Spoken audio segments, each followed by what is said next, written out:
SSC 26 শিক্ষার্থীরা তোমাদের result কবে দিবে? বর্তমানে অনেক শিক্ষার্থী পরীক্ষা প্রায় অনেকগুলো দিয়ে ফেলেছো। রেজাল্ট কবে দিবে এই প্রশ্নটা অনেকে করছো। তাদের আজকে আমরা রেজাল্ট কবে দিবে, কিভাবে দেখবে সেটা জানাচ্ছি। শিক্ষামন্ত্রী ইতিমধ্যে তোমাদের রেজাল্ট নিয়ে বেশ কয়েকটা মন্তব্য করেছে। তোমরা হয়তো অনেকে জানো, অনেকে জানো না। একটু শুনবো মনোযোগ দিয়ে, কারণ অনেকের একটা প্ল্যান থাকে রেজাল্ট পরবর্তী সময় কি করবো না করবো।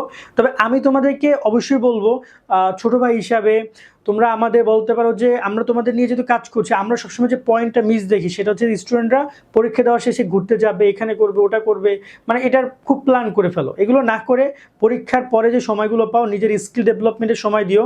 আমি তোমাদেরকে স্কিল ডেভেলপমেন্ট নিয়ে খুব বেশি কথা বলবো না, তবে এইটুকু বলবো যে কোনো না একটা দুইটা কাজ শিখো যেটা তোমার কাজে দিবে।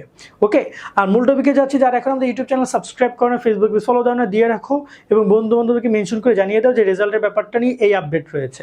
তো আমরা যেটা বলছিলাম, এই হচ্ছে রেজাল্টের ওয়েবসাইট। এখান থেকে তোমরা এই যে তোমাদের রোল নাম্বার এখানে দিবা, রেজিস্ট্রেশন নাম্বার এখানে দিবা, দিয়ে এখানে সাবমিট করে রেজাল্টটা দেখতে পারবা। বা রাইট না তো রেজাল্ট দেয় না, বাট যাই হোক না কেন, এবার আসি যে রেজাল্টটা কবে দিবে এবং রেজাল্টের পুরো প্রসেসটা কি।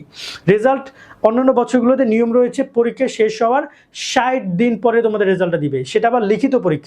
আমি আবারও বলছি, সেটা হচ্ছে লিখিত পরীক্ষা। তাহলে তোমাদের পরীক্ষা কি এখনো শেষ হয়েছে? তোমাদের পরীক্ষা কিন্তু এখনো রাইট নাও শেষ হয় নাই, বা শেষ হবে যে হিসাবে আমরা দেখতে পাচ্ছি যে মে মাসের 20 তারিখের দিকে তোমাদের পরীক্ষা শেষ হয়ে যাচ্ছে। এখন এই হিসাব করে যদি তোমার কথা বলি, তাহলে রেজাল্ট দিচ্ছে কত?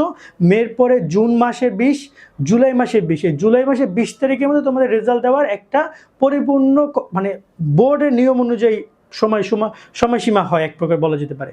কিন্তু এবছর শিক্ষামন্ত্রী বলেছেন যে না, আমরা এর আগে রেজাল্ট দিব। তবে সেটা কবে? এর আগে বলতে তিনি বলেছেন 60 দিন আমরা যাব না, আমরা তার আগে রেজাল্ট দেওয়ার চেষ্টা করব।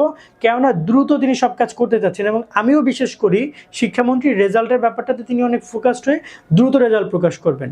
এবং এই জায়গায় সর্বোচ্চ যদি বলি যে মে মাসের, যেহেতু তোমার 20 তারিখে পরীক্ষা, প্রায় 19-20 তারিখে পরীক্ষা শেষ, এই মাস এরপর ব্যবহারিক পরীক্ষা রয়েছে, ওটা বাদ দেয়।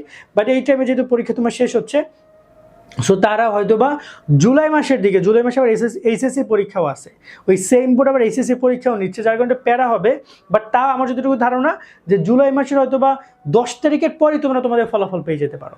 জুলাই মাসের 10 তারিখে, এই 10 জুলাই পরে ফলাফল পেলে এই যে ওয়েবসাইট রয়েছে, এরকমের আরও কিছু ওয়েবসাইট রয়েছে যেখান থেকে তোমরা মূলত তোমাদের রেজাল্টগুলো দেখতে পারবে। এখানে আরও যদি ওয়েবসাইট দেখাই, 2টা ওয়েবসাইট রয়েছে, একটা ওয়েবসাইট রয়েছে।